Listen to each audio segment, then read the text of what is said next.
Hi everyone! Thanks for tuning back into your weekly music lesson. Today we're going to talk about how many beats each of the first four notes gets in common time. For our music history section, we'll be talking about Giacomo Puccini's opera Turandot. In deciding how many beats each of the first four notes gets, we need to recognize that we are talking about common or 4/4 time. This is called our time signature, and it refers to the two numbers at the beginning of the staff after the clef. The top four simply means that there are four beats in every measure. The bottom four means that the quarter note gets the beat. It may be easier to think of it this way. There are four quarter notes in every measure. The whole note looks like a hollow oval. It gets four beats of music in 4/4 time. I'm going to speak a whole note for you.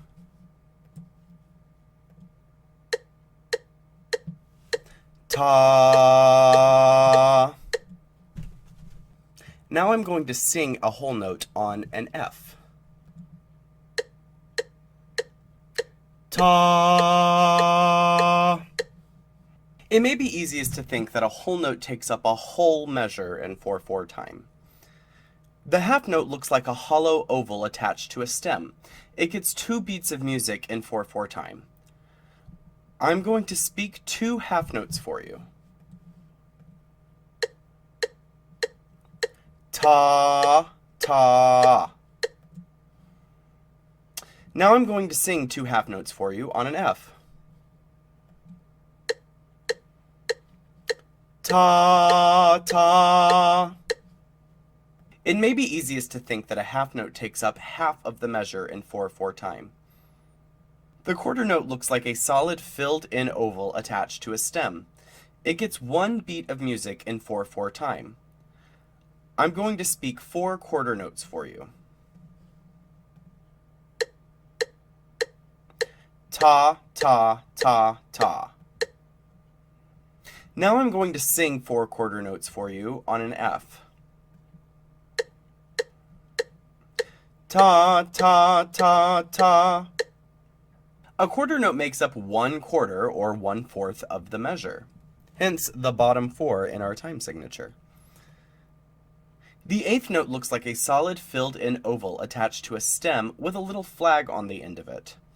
It looks just like a quarter note but with a flag coming out of the stem. An eighth note gets half of one beat. This means that two eighth notes are equal to one beat of music in 4/4 time. Because of this, they are often grouped in pairs of 2 or 4. In this case, the flag is removed from each eighth note and replaced by a beam connecting the two notes. I'm going to speak, then sing 8 eighth notes. T, T, T, T, T, T, T, T.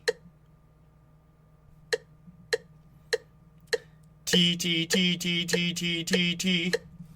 Notice how I say T instead of ta. Some of you may remember this from music class in elementary school.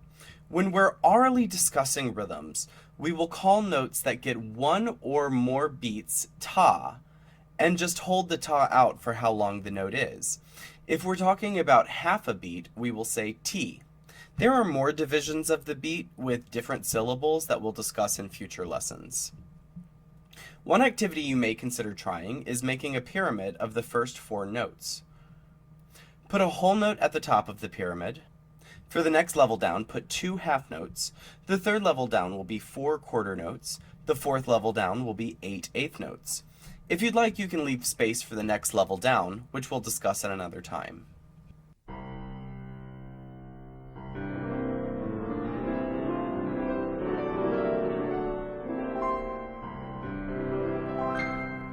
Now let's move on to our music history segment. Today we're talking about Giacomo Puccini. The anniversary of the premiere of his opera Turandot just passed on the 25th. First, let's talk a little about the pronunciation of his name. When the Fairbanks Symphony performed Turandot in 2016, Dr. Edward Zilberkant explained in his pre-concert lecture that in Italian, when you have the letters G-I-A, you pronounce it Gia, like the beginning of John. Giacomo Puccini lived 1858 to 1924. He was born into a very musical family. His great-great-grandfather, also Giacomo Puccini, was Maestro di Cappella, or choirmaster, of St. Martin's Cathedral in Lucca. Every son born down the line followed in his footsteps until the great-great-grandson Giacomo. Because his father died when he was 6 years old, Giacomo Puccini was unable to fill the position, and thus the dynasty within St. Martin's fell. Still, music ran strong in Puccini's blood, and he got a degree from the Puccini School of Music in 1880. Puccini composed in the late 19th century Romantic style. This music is characterized by vast emotional swings. The highs are very high and the lows are very low. It is one of the most accessible types of classical music because it is difficult not to get caught up in the emotion of the works being performed. It is quite different from the classical era it followed and the modernist era that followed. Puccini began building a reputation when the orchestral piece he wrote for his thesis received favorable reviews among prominent musicians and in the Milanese publications. After this, he predominantly composed operas. Some of his more iconic works include La Bohème, Tosca, Madama Butterfly, and Turandot. The aria playing in the background is Quel bel sogno di Doretta from Puccini's opera La Rondine and performed by Montserrat Cabal. I'll post a link to it in the description. An aria is a solo piece within an opera. When soloists get their big standout moments, they're singing an aria. If you're wondering if you've ever heard anything by Puccini, take a listen to this fabulous rendition of Quando men vo, also called Musetta's Waltz, from Puccini's La Bohème. This is sung by Olga Kulczynska in the Metropolitan Opera's current, and by that I mean former, season.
I'll put a link to where you can watch this scene in the description.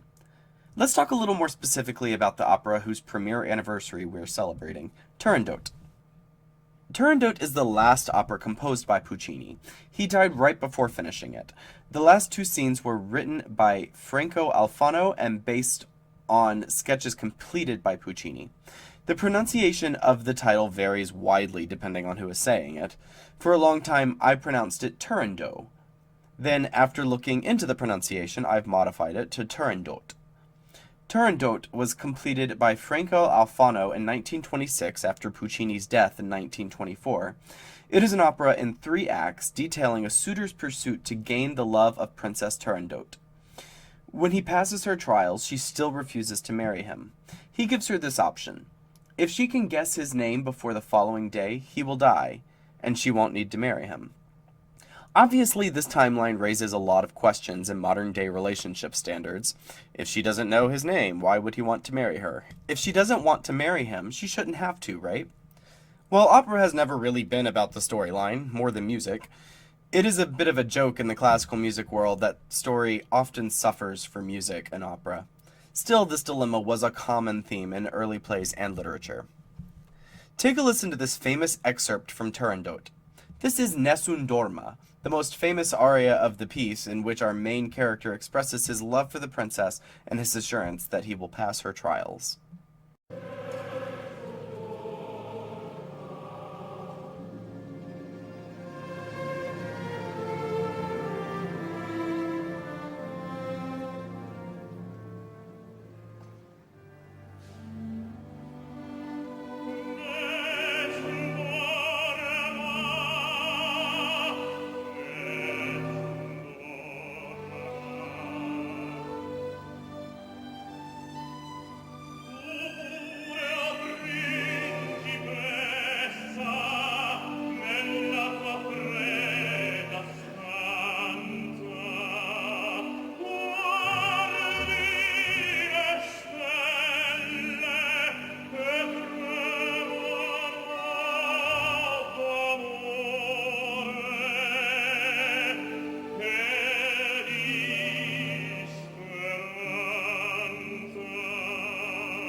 review, take a moment to consider these self-check questions. First, how many beats does a whole note receive in 4/4 time? Second, what is an aria? I'll put the answers down in the description. Thanks so much for tuning in this week. Be sure to stay safe, take care of your mental health, and find a fulfilling way to spend your time in quarantine. See you next week.